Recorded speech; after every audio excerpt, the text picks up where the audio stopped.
Hello, everyone, and welcome to the show. John Henry Soto, as always, bringing you entertainment in the film industry, announcements, music, and all that wonderful jazz that happens in this wonderful industry that we love, but still drives us a little bananas. And what we talk about here is about the bananas. We talk about not only the bananas, but we talk about the passion. We talk about why we do it. This is where film meets music, industry updates, and the craft behind the scenes. And this is your backstage pass to the art that you love. Good morning, everyone, and welcome to the show. I am back doing this in the mornings. I was doing it on other platforms and realized that I miss you guys. I miss it here. I miss doing this. And this to me has always been the reason why I do this is because I love having these discussions. And I hope that it provides value to all of you. And it also kind of jazzes me up and it makes me feel good about wanting to go out and continuing to write and continuing to put my stories together and work on my next film. And together we can continue doing that. And the industry is changing at such a fast pace right now. Some will look at it negatively. I kind of think it's readjusting. It's kind of readjusting to where the creatives are trying to get control back of their art, where for a long time big major studios have had all the control and still have a lot of it. But because of technology, we're able to now make our own films on our cameras if we needed to. We can make films for much cheaper. The quality of the film will look really good with today's technology and everything. The editing software is very inexpensive. We can we can shoot films on our phones, and we can edit them on on our laptops. So, as a matter of fact, there's software for your phones that you can edit right in your phone. So you never have to actually leave your phone if you wanted to really just use your phone as the full studio.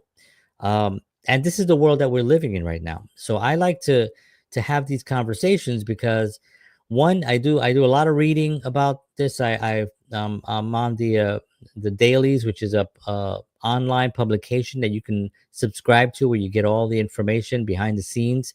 There's another one called the Industry, which is another one you can sign up for, and you get all the updates on what's happening within the industry. And that's more for people who want to know, like, what CEO was fired, or what CEO took a new job, or what mergers are happening. It's sort of that kind of behind the scenes, or maybe the film numbers of what's happening. The dailies are more about the craft, about the film, about the different styles of films that are coming out right now. So with these two publications, you can get a really good idea of what's happening in the industry. So I would, if I were you, go out there and sign up for both these publications. I do use their material with the permission of both these publications on my show many times. I'm not today. If you do, usually you'll see a little logo somewhere that'll say the dailies, or it'll say the Industry with their logo on it. But today, this is my own thing. I'm talking about taking a script from the page to the screen, which is one of the greatest challenges in filmmaking because it forces the creators to bridge the gap between imagination and reality. On the page, a story can exist without limits. Locations are free, actors never age or get tired, and special effects cost nothing. But once production begins, every word has to be translated into something physical and achievable.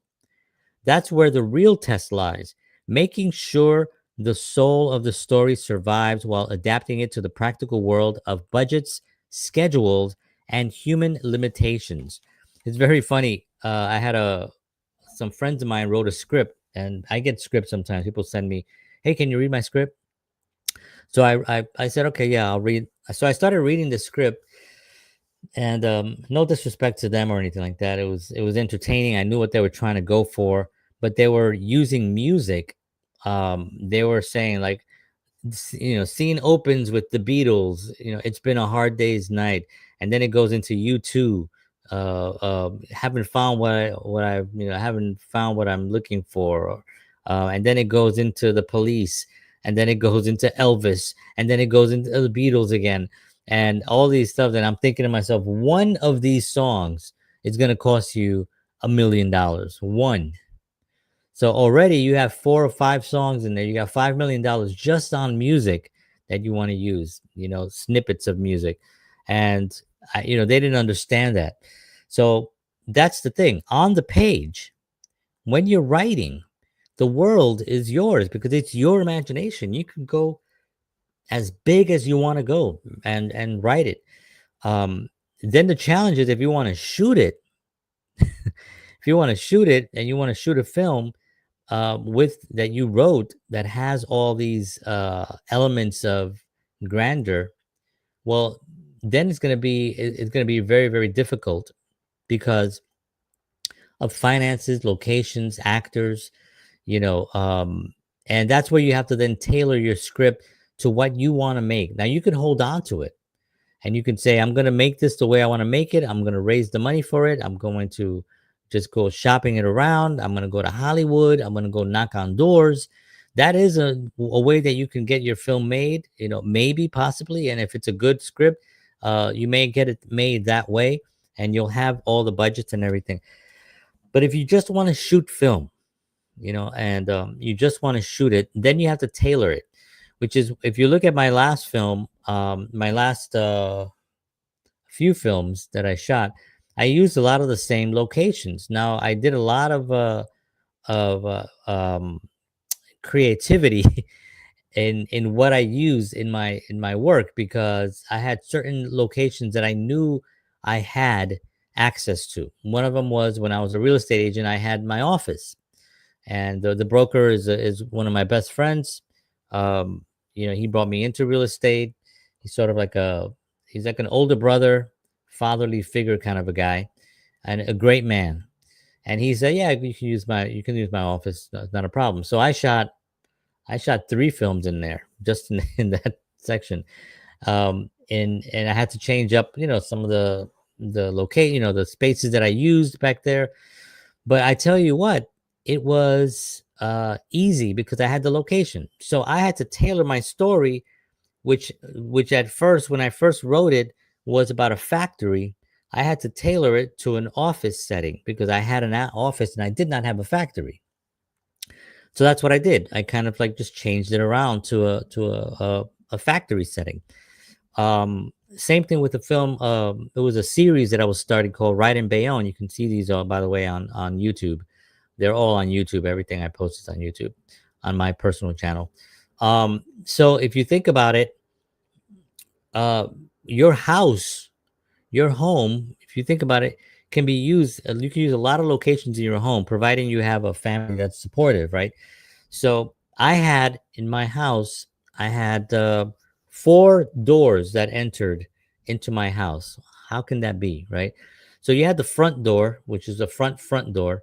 Then you come in, and there was a little foyer, and then there was another door. So right there, I got 2 doors that I can use. So if I have to open up a door, if I have to have a door, it'll look different than the last door, right? Then I had the back door. So I had the back door that was on the outside.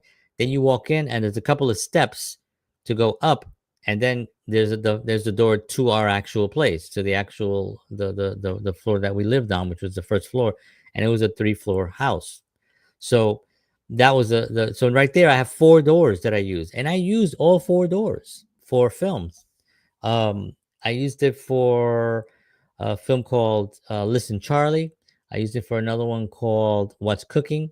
I used it for another one called Advice. And this is what I had access to, and so I use the hell out of those doors. So if you look at my films, they're all these doors that look completely different and move the story forward, and you can't tell one from the other. They were all basically in my house. So this is why movies are magic, because you can take a small space. As a matter of fact, you can grab a corner of a house and you can turn it into anything. You can turn it into a doctor's office. You can turn it into, providing you put the little things in there, but you can turn it into a a corner of a classroom, a restaurant. I did that with a little thing that I shot also by myself, where I played both characters just to shoot something in the house. I did a scene from The Irishman, the Martin Scorsese film, and I played both characters. I played Bruno, and I played Frank Sheeran, played by Harvey Keitel and Robert De Niro, and I played both those roles. And I literally in my living room just made a restaurant, and I put like lighting, and I lowered the light, and I made it seem like a restaurant. I had noise in the background like dishes and like the fork hitting the plate and stuff like that, and it felt like a restaurant. It was really my living room. It was my living room. So this is why getting the page to the screen is a challenge sometimes, because we forget what we have access to while we're writing. Now, people could say, well, yeah, but then that's limiting yourself. Well, you have a choice. You get the money first and then write. So, if you have no worry about money and you're not thinking, yeah, this is a helicopter sequence and the helicopter comes over the mountain and then the actor dives out and parachutes in and has a machine gun and shoots 40 men within one. Well, the budget on that is going to be a little bit different. Now, I know with AI and CGI, you can do a lot of things today that can lower the costs, which is definitely what they're going to do. I mean, this is going to be a whirlwind for the next 10 years of filmmaking. You're going to see chaos. The studios are going to crash. Some studios are going to rise to the occasion. Some studios are going to make garbage with AI. I've already seen some garbage that they made with AI. The little short videos on social media, they're kind of funny for like 10 seconds, but they're not cinema. They're not cinematic. They're not emotional. They don't capture you. They don't feel. There's no emotions. Why? Because they're not real people. It's just a sterile kind of thing. Maybe down the line it'll get that way, but I think we as humans, I think we're going to be able to spot that. So the next 10 years are going to be crazy trying to get that. Scripts also evolve. They evolve dramatically during production, often in ways the writer never expected. And this is true. Sometimes you're on set and you're writing something and you have the idea and you know where you're going and you have the concept already down. And then you get on set and an actor does or says something completely different and you're like, oh, I like that. Say that, or do that, or something funny, a funny line. One of the actors that I worked with on my last film, he's worked with me on two other films prior to that, or maybe three other films prior to that, two or three, I can't remember. But he he tends to come in knowing the script, knowing what to do, but also comes in with a little bit extra something. And maybe you didn't ask for it. Maybe you want to kind of see what he's bringing. And maybe you have to tone it down, and that's what a director does, right?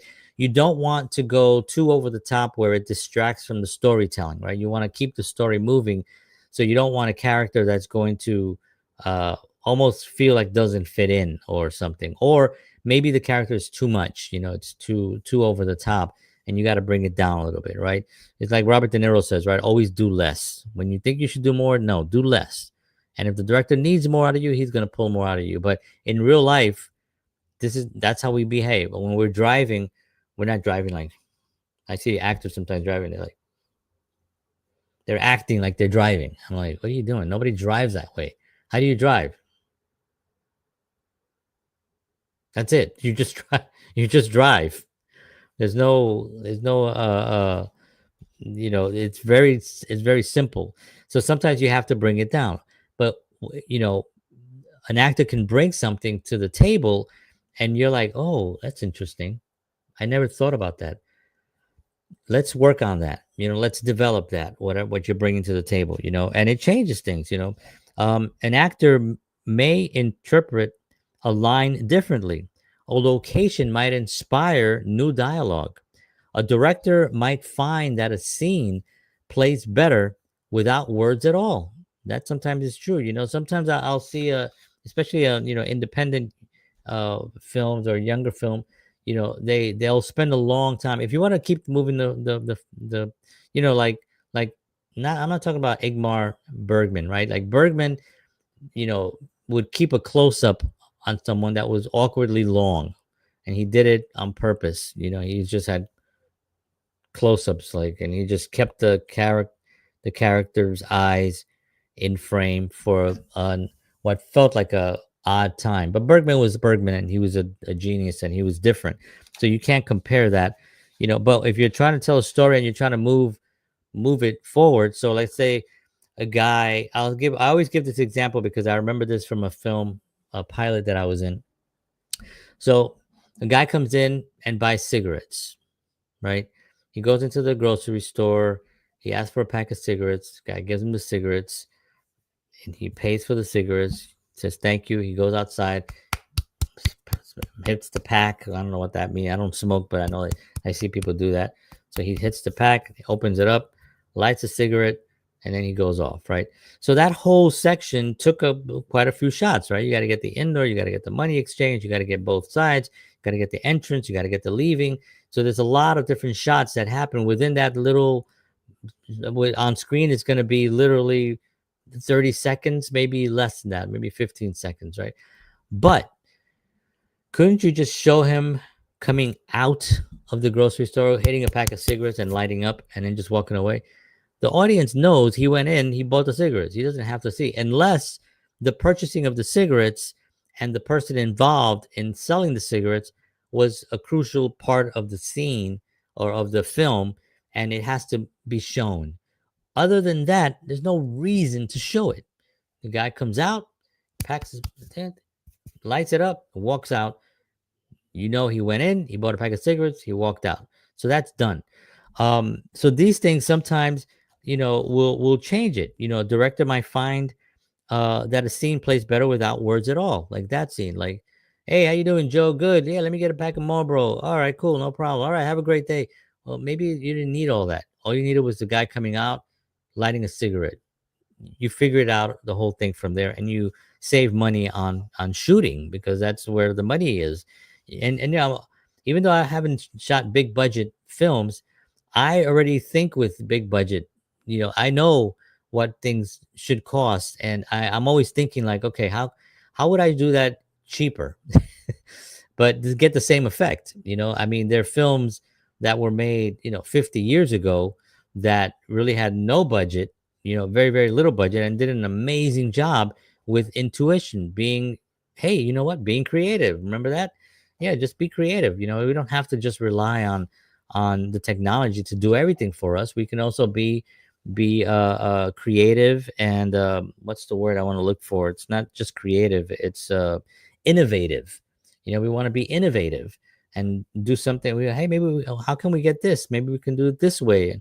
And oh, that's a good idea. Yeah, I never thought about that. Let's do that. You know, that kind of a dialogue on set is really important. So just because there's no words doesn't mean that the script was weak. It means that it's alive. The production process reveals the strength and the weaknesses of the written page, shaping the story into something new, often stronger than originally imagined. It's a creative dance between vision and discovery. And this is important because sometimes you're out there and you're very, very, you know, you have to be able to move like water and go around ideas. And if somebody says, oh, this film, the dialogue, I don't like the dialogue here, well, it could hurt because you wrote it and you're thinking, well, I like the dialogue. But listen, why do they say it doesn't work? Are they uncomfortable with the words? um is there a word there that's difficult to pronounce? I know for me, there's some words that I have difficulty pronouncing. So if I see them on a script and if it's a job for me and I have to say this word, I'm just like, this is a hard word for me to say. I'm not going to say it naturally. It's not going to sound like something that I would normally say. Can I use this word instead? And if the director is open to it, then I'll change the word, you know, and if he's okay with it, as long as it gets the point across, right? It still has to move the story forward. If it's an important word that needs to be told, then I got to just work on that word, right? And we should be working on pronunciating words all the time anyway. There should not be a word that I can't pronounce. I haven't really run into that, but if there's a word that I know, I'm like, okay, this is a more difficult word. Like earlier today, I said, what word did I say? Interpret, right? Interpret, interpret. It's not a word. It's a word that I don't really say. Interpret. I don't really say that word, right? but it's a word that it's on the, it's, I wrote the word and it's on here. So an actor may interpret a line differently. Is that a word that I would say in my normal conversation? No, but will I write it? Sure, why not? Um, something. Yeah. Okay. So that's why flexibility is key. Just what I was saying right now, right? Filmmakers who cling too tightly to the original script risk losing the magic that happens in the moment.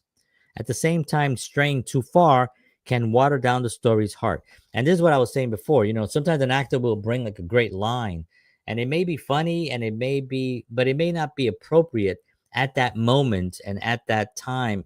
And you have to cut it. And it may be painful because you're like, damn, that's such a great line, but it doesn't fit in the narrative here. It doesn't fit in the flow. It's sort of like everybody's over here, and suddenly this line comes up, and then everybody goes back to this tone of whatever the scene. And a film has a tone, right? A film has a mood, and you get into it, and then you get into the mood, and you start feeling the film. You start understanding how it flows. And if something is like way off, it doesn't make any sense. Then it kind of, you lose it.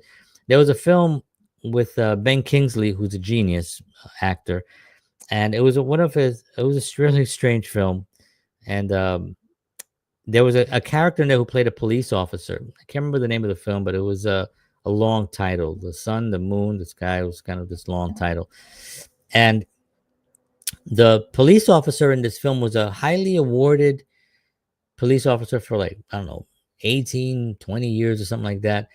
And suddenly there was a shift in his personality that didn't the story didn't take, it didn't show where in the story that this happened, because he showed no sign. The story went along like this. He was very, very nice. Everything was fine. And then suddenly this peak of this guy where he's literally just snapped. Now people snap in film. I get it. And that's pretty natural. And I would be able to accept somebody snapping in a film. But the one thing that I did not understand was where earlier in the film did it show that there was a possibility of him snapping. See, if you watch my film, and on that day, um so he's retiring, he's on his last day of work, and everyone is congratulating him. Hey, great job, 30 years, and then he goes off to work for his last day, and on that last day his boss still is telling him, hey, look, I know you're retiring, but I need those things done. I need this done. I need this done. And hey, and people not treating him very nicely. And he finally gets a retirement party, which is a little cupcake and a little candle and a keychain that he got for his. I'm spoiling the film if anybody hasn't seen it. But, you know, and then he loses it, right? But he doesn't lose it like screaming. He doesn't scream. He's very relaxed in losing it. He puts everybody in their place and then he walks out. So, that was very intentional. But you can see at the beginning of the film, I wanted to make sure that people saw that there was a frustration in that he was hitting the end of the road, that he's kind of looking, thinking like, what is my life? What did I do these last 30 years working in this little tiny office? What have I accomplished? And you can feel that, or at least I tried to convey that with the character as he was going. It's a short film, so it's much difficult. It's much more difficult to convey that in such a short amount of time. You have to do it through tone and music and scenes, and the scene has to reflect that very quickly, and that frustration has to build up because it's a short film. In a longer film, you have a little bit more time. So that's what I mean about like not being flexible, but also not letting the story go wild because somebody brings a really funny idea or some clever thing that doesn't fit in the story. So that's why flexibility is key. Filmmakers um I wrote I read that already. Filmmakers who cling too tightly to the original script risk losing the magic that happens in the moment. At the same time, straying too far can water down the story's heart. The balance lies in honoring the script's essence while staying open to the surprises that only come when cameras roll. That's another thing, too.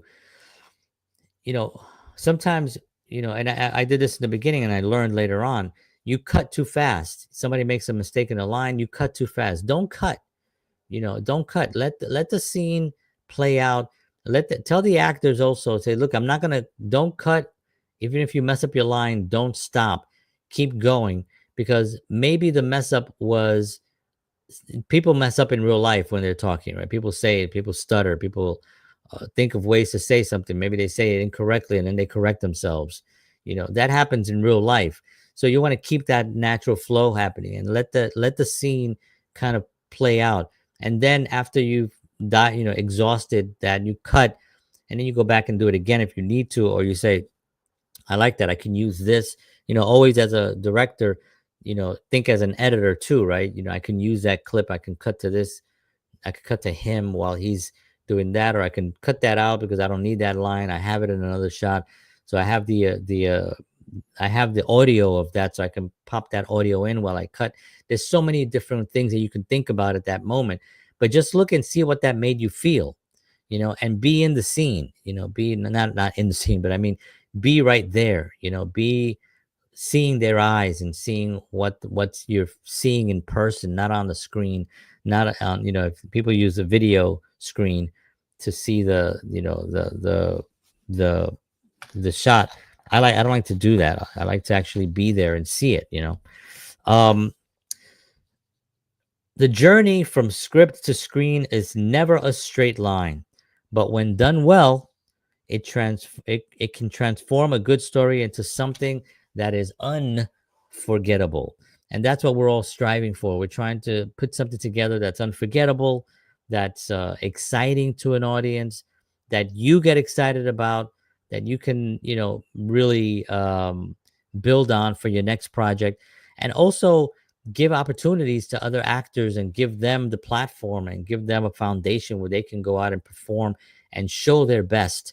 And that's always a wonderful thing when you bring an actor in, and an actor does a great job, and then an actor says, hey, that film that I was in with you, that you did, I used that clips from that for an audition, and for as my reel, and I got a bunch of scripts from that. I had somebody tell me that she got 3 roles based on this one film that I shot with her, and it's wonderful. I'm like, that's fantastic. I love that. I love that. It's a great, great thing. So there you have it, from page to screen. It's a wonderful thing. I mean, you can talk about this for hours and hours. And I will be back. If you're interested in this kind of content, you can follow me on all the platforms, John Henry Soto. You can visit my website, which is the same name, and follow my content. I talk a lot about entertainment and film and the world of creativity. I'm a musician as well, so sometimes you'll catch me. Be playing my Fender Telecaster there, be just improvising some music. It's a lot of fun, and I get to meet a lot of people on these platforms, which is always wonderful. And I'm planning on some stuff here in Nashville, where I'm living right now. That's going to be really, really cool. And yeah, join me on that journey. All right, friends. Thank you so much for tuning in this morning. I appreciate it. I am back. Won't be back every single day this week. I do have some things I gotta do in the mornings, but you can always catch me on my site. Click the little bell there, and you get notified whenever I go live. And follow me on the other platforms as well. And I'd love to connect with you as well. So send me a message, and send me an email. Message on one of the platforms. I'd love to hear from you. Thank you all so much. Have a wonderful day out there. Take care of yourselves. God bless you all. And as always, peace.